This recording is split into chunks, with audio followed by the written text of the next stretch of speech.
All right, everybody, welcome back to another episode of the AI Marketing Stacks podcast. And today I'm here with Katya Hayley, who is many, many things. She's an NLP certified master trainer and entrepreneur who focuses on empowering women.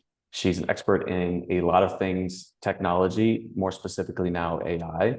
And the things that I like the most about it, just in the conversation before we started, was using AI to make humans more human, to unlock creativity, to unlock human potential. And I just love those intersections of personal development and AI, because rather than the conversation of like robots replacing people, which in many cases it will do that, it talks about what's possible for the future, right? And what are the new optimistic things that we can expect from this technology. And I love to kind of put my attention on those things. So Katya, thanks for just being with us today. Yeah, thank you so much for having me. I'm so excited. Awesome. I'd love to know a little bit more about your journey. I know you immigrated here when you were young and you had to learn the language. So I'd love to know a little bit about that story of you coming here and then how you found entrepreneurship and specifically your journey with personal development. I know that's a lot of things all at once, but let's start in that direction with your story. Yeah, thank you. So yeah, I came to America when I was 18. So straight up from high school, I came to America. I came to Boston. It was my first city in the US. And I came here first to learn English for a year. So that was my intention. I've dreamed of coming to the United States. I mean, my entire life, I was like obsessed with Avril Lavigne and Justin Bieber. And I was watching all the American movies. And I was just like dreaming of coming here. Mhm. And before I came to US, actually, my plan was to go to China because I live in Russia, really, really close to China, and my dad's doing some business there. So I learned Chinese even for 2 years. And before making the decision of coming here, I went to China one last time before I was supposed to actually move there, and I realized I was like, no, like that was just something that just told me that I shouldn't go there. So I came to my dad and I said, Dad, like I don't think I want to go there. And so then it was just somehow easy. He's like, okay, what about Canada? Because I always knew I was going to study abroad. I just didn't know where. And when we talked about Canada, I was like, wow, Canada was already so far. I might as well. What about America? Like that was my dream, forever. So I came to Boston when I was 18, like I said, and I didn't know any English. I thought I knew English until I came here and I realized I couldn't even order a restaurant. So it was challenging, but so much fun and obviously so much growth and learning from that experience. Um, and so a year in, I realized I love it here. And I started to look at different schools where I would want to go. And we visited Miami, fell in love with Florida, especially after Boston because it's so cold. And Mhm. obviously in Russia, it's also really, really cold. And so I just fell in love instantly with Florida and went to Tampa. And so from there, I went to my bachelor's degree. I met my amazing mentor, who's also a dean at that university. And so he offered me full scholarship for my master's degree after my bachelor's. So I stayed for my master's. And I met another mentor who's Teresa. You might know her. So at that time we met, I was actually throwing an entrepreneurship conference in Tampa with my ex-boyfriend, and we invited Teresa as a speaker. And when I met her, I was like, oh my gosh, like I love this woman. I love what she stands for. And we became friends and she became my mentor. And then at that time, she was starting her agency. And so she was like, you want to come and help me with this? I'm like, yes, absolutely. And so that's kind of where my journey started as an entrepreneur, even though I was working as an employee. Like really I was, it was very flexible. I could work from anywhere. And we worked together for about 3 4 years. I learned a ton about marketing. That's where I also got into NLP and neuro linguistic programming. And so from there, kind of, I realized doing so much work on myself while I was doing NLP trainings, I realized, okay, I really want to grow and I want to like spread my wings and have different clients and maybe go in different niche a little bit. And so we part ways with Teresa at that point, and I started my own agency. Yeah, from there, that's where my entrepreneurship journey started. And I was also coaching at the same time. And yeah, now we're here. I love it. No, thank you for sharing all that. So how are you using AI for personal development? Yeah, so I started using AI for my marketing agency first because that's what I think everybody started with, right? And blew my mind how I could not only take clients from the niche that I was really confident in, but I could take clients who are also doctors and who are, like in pets, like all those different industries that I would not be comfortable. But obviously, as you know, with AI, you can just train them on the stuff and do the research. So that's where it started. I was blown away, and I'm like, okay, if it can do this, like I'm really curious what it can do with the knowledge that I know, and it can also research about personal development and NLP and Tony Robbins and all those other different experts. And what I started with was actually I created a persona of my husband first. That's what it really started for personal development, is because I was really looking for ways to I was just curious, like, can this make our relationship better somehow? I uploaded all of his tests that, like 16 personalities, Myers-Briggs, Enneagram, design, even his astrology chart, like his love language, like everything that I knew about him subjectively, obviously, and from those tests.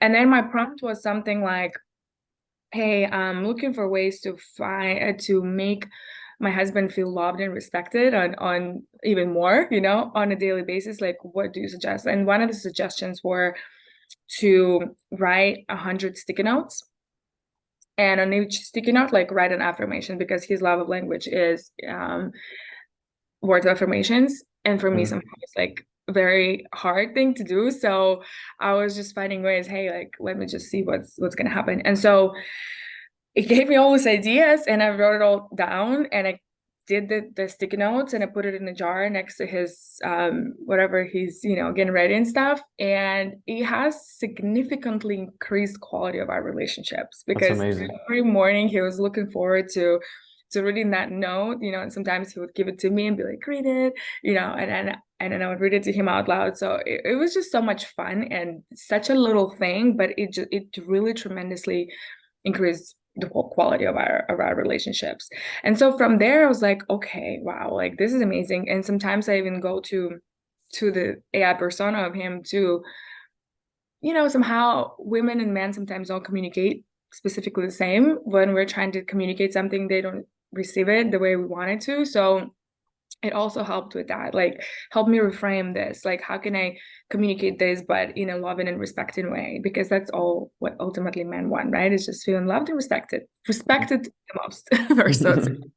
And so yeah, and then from there I was just like, okay, what do you know about NLP? And I started to go within that, and I was like, okay, cool. And then I looked at what was coming up with my clients, like as the most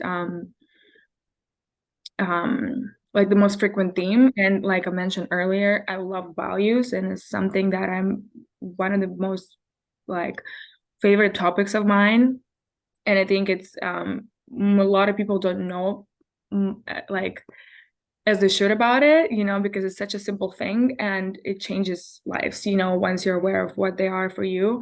And I was looking for ways how I can create a process that is facilitated by AI that could help people discover their values and maybe find out why they're not meeting their goals, is probably because your values are not aligned with what you want. What you're doing, yeah. And what you're doing, exactly. And so, yeah, so that was like the jump start for that. And then I went into deeper and deeper all the other different frameworks that NLP uses, but the values is definitely one of my most favorite ones. Yeah. And you were showing me earlier that you have a little like custom GPT that you're working on. And I saw you had different questions on there too, right? To sort of inspire people to understand themselves a little bit more.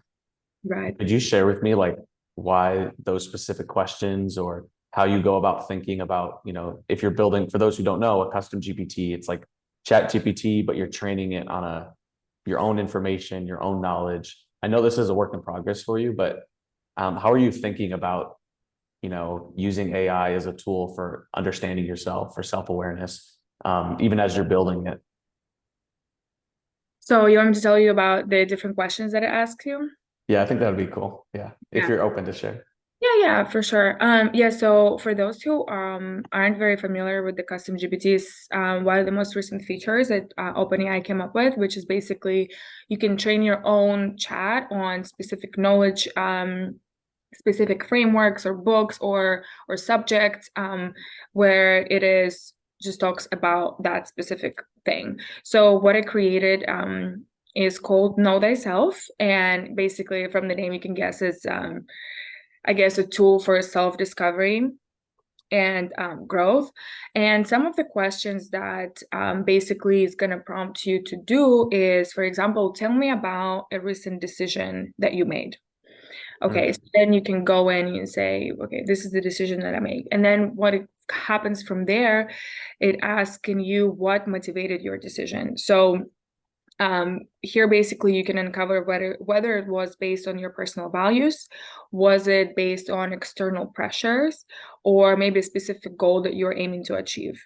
Then it would ask you, okay, how did you feel before and after making that decision? So understanding your emotional journey can really offer you insights into how the decision aligns with your true self.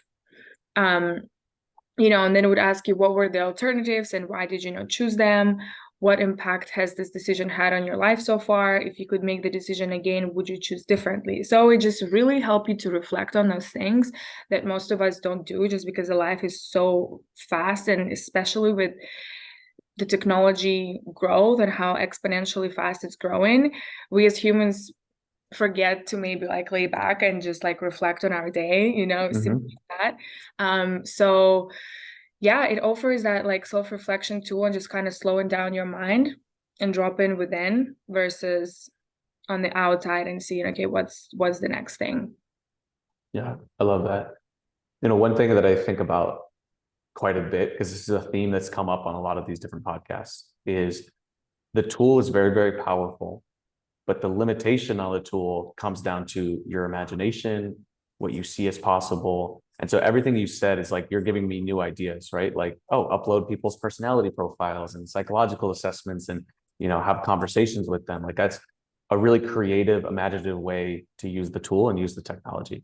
And I think that the people who will thrive with this tool are those people who spend time to cultivate space for themselves, to detach, right? It's kind of like a paradox, right? As the tool and the technology becomes stronger, those who know how to detach and foster their imagination, foster their human side, foster their creativity, those are going to be the people who can thrive because they'll be able to use this technology in ways that people haven't even thought of. Like, I don't know if you've seen those memes where they'll be like, make me a cute turtle, make it cuter, make it even cuter. And it's really interesting. And I've seen some funny ones like, give me the ideal Republican boy, right? Give me the ideal Democratic boy, and seeing that's such a creative way to play around with these large language models. And there's probably thousands of ways that people haven't discovered yet. So I really like that you're focused on that and using the tool in an imaginative way.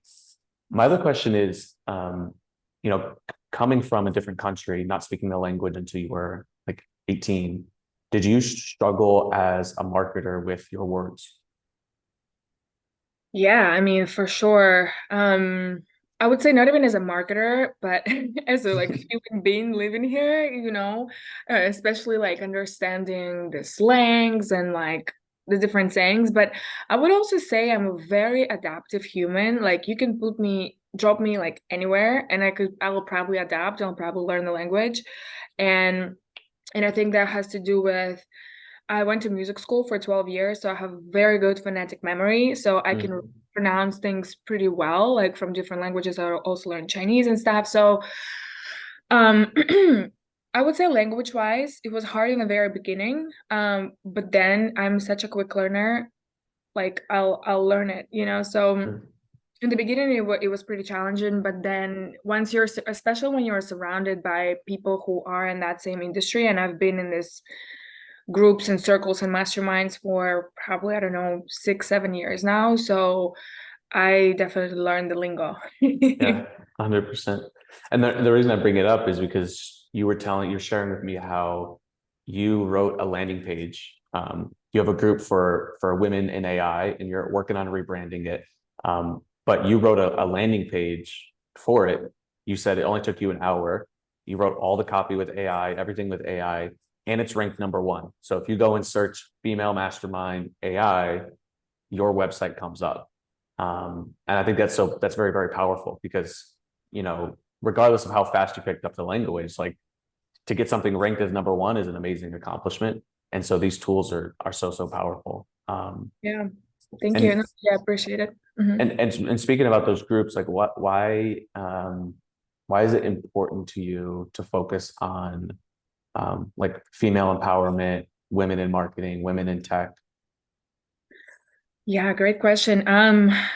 I would say even like more so like building community. And there's two parts to this. And I'll start with the first that you ask is basically female empowerment. And the reason why is because I think it's just the natural progression of me as a human being too, who grew up in a different culture, different environment, um, different dynamic. Like even my relationship with women was a challenge for me growing up, and coming here and basically crushing all my limiting beliefs and and my belief systems really around a lot of things, including relationships with people here in general. Like in America, it's one of the most powerful things that you can do is building relationships here. It's, all heard the saying, it's not about what you know, but it's about who you know.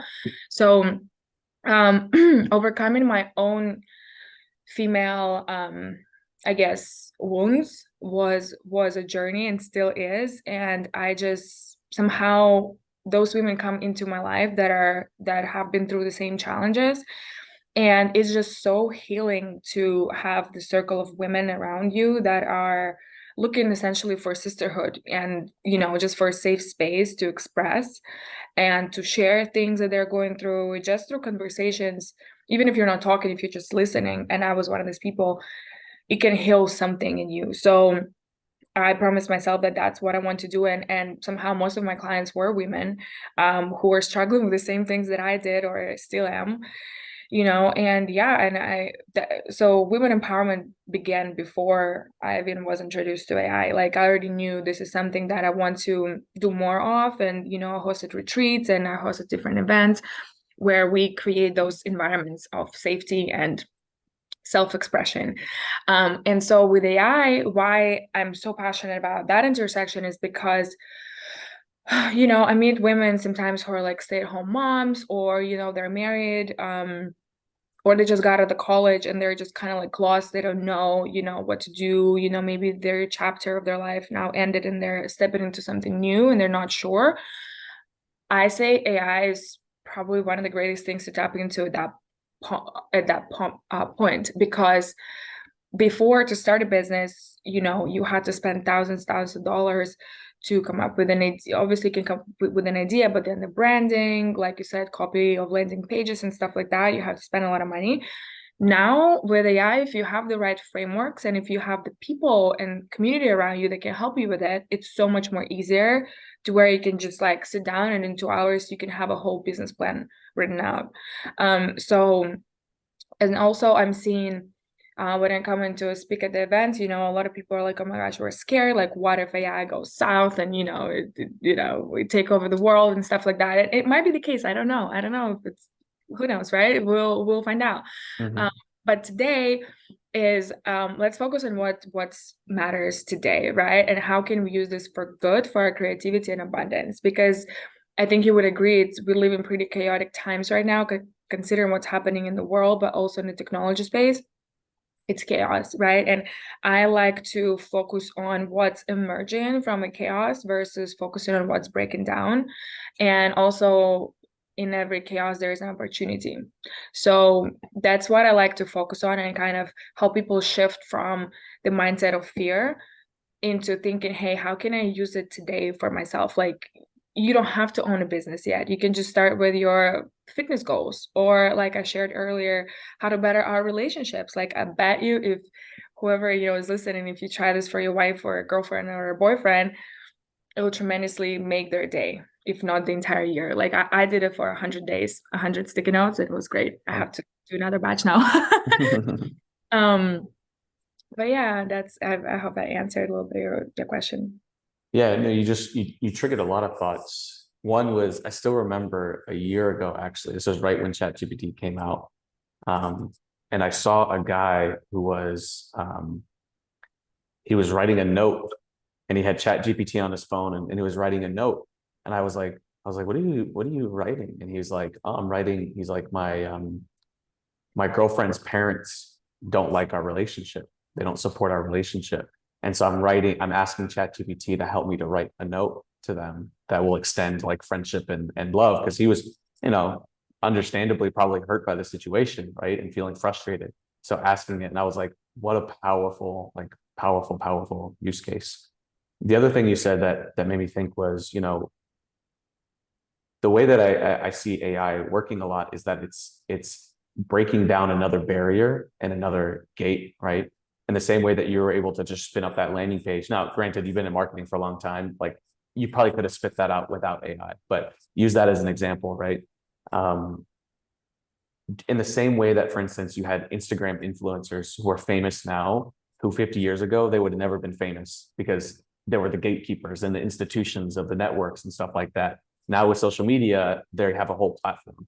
I think the same is probably true with AI. People who wouldn't have access to resources or know how to make a business plan or know how to do these things, now all of a sudden they can make so many incredible things, and it opens up new opportunities and new possibilities.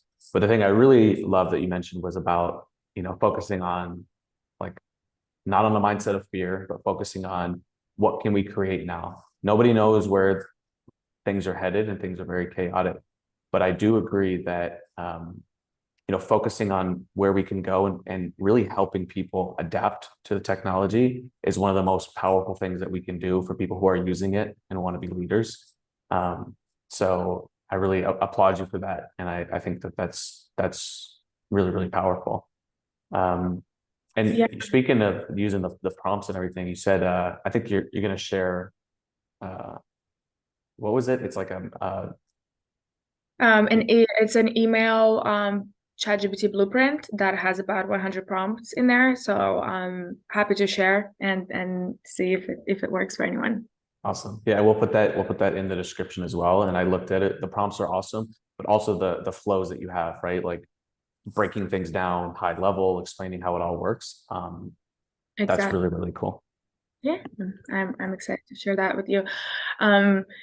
Yeah, and one thing that you said that I think is really important is you said that focusing on what can we create, right? And that could be overwhelming in a lot of different ways, because I don't know what's being said on the TV, but I hear, there's a lot of things that are like more in a negative sense, like, oh my gosh, like AI is developing so fast, it's going to take over the jobs and stuff like that.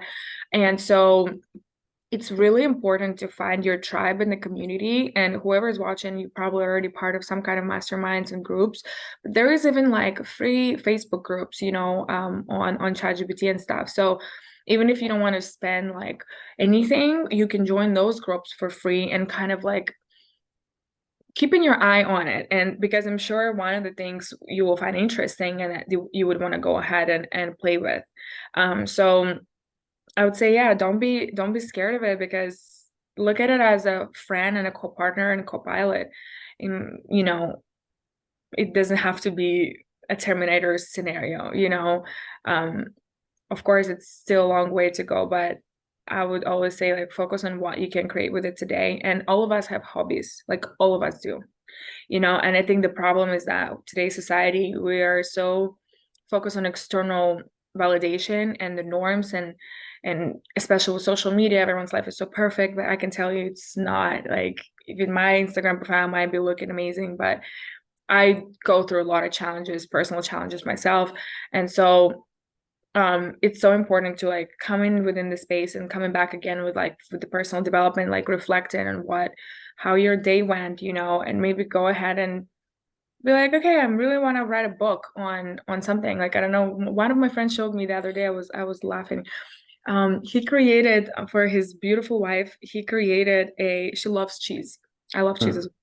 But he basically created a storybook of like 20 different stories of a very cute rat with a cheese that loves cheese. And he created for each story, he created a picture in AI as well. And it was the cutest thing. And like his wife was just so blown away and so happy. She's like, this is the best present that I've got, because it was like about hers. Like she was the main character in it. And now he actually sells that book on Amazon. It's so cute. And like what, like it's so random, but even like creating custom gifts for people, for your children, even writing books and like writing stories where they're the main character, so cool. Like that's a whole nother subject that we can go into, but there's so many different applications that you can apply it, no matter what industry, no matter what rank status you're in. Like it's amazing. Yeah, I'm glad you brought that up, because one of the trends that I see is like the first level of using AI has to do with efficiency, right? So how do we do what we used to do in the past, but do it faster and cheaper? That's the first like level of automation. The second level, or I don't know, it could be the third level or fourth level, or maybe there's no levels, right? But the next, I think, frontier is like personalization, right? And I know that a lot of people are already using it and doing it, but the applications, right? Like custom gifts. Imagine you make a custom gift for every single person that buys from you, right? Like imagine that you have a process that will create custom things for people. There's so many different applications. So I think the personalization is like a huge one. A Oh my huge one God. that's coming up. Especially now with creating video clones and audio generation, that's gonna be insane, because then even now already I know some companies are doing that where they create personalized videos of yourself, obviously using your video, but creating different text for a different person, and it's all automated at scale. Insane. And maybe you have heard also, a couple months ago there was this accident, I guess. Tom Hanks, right? He's a huge actor. Basically, a dental company used AI to create a testimonial from him, which was not his testimonial. He never went to the clinic, never even heard of it. And he actually had posted on his Instagram, basically, and I think that even created even more marketing for a dental clinic than they aimed for. But yeah, there's a lot of, and I think that's where the intersection of Web3 will come in, because it's going to be hard at some point to distinguish between what is real and what's not. And even now all these AI apps that you upload your pictures and stuff like that, you basically give them the rights to use your photos. Not that hasn't been already done with Instagram. You probably give your rights away there already. But yeah, it's going to be interesting. It's going to be a lot of deep fakes and stuff like that. But that's where I think finally Web3 will come with its application, and people will realize, okay, it's not just crypto. Yep. A blockchain technology, which will be able to verify now the users. And can you explain? Because I've been looking for that and thinking about that for a long time, because it seems like the most logical solution. Can you connect the dots for how like Web3 technology and verification and blockchain will interact with AI, especially like on the topics of deepfakes and identity and things like that? Yeah, great question. Let me try to formulate it in the best way. So blockchain is a decentralized network, right? And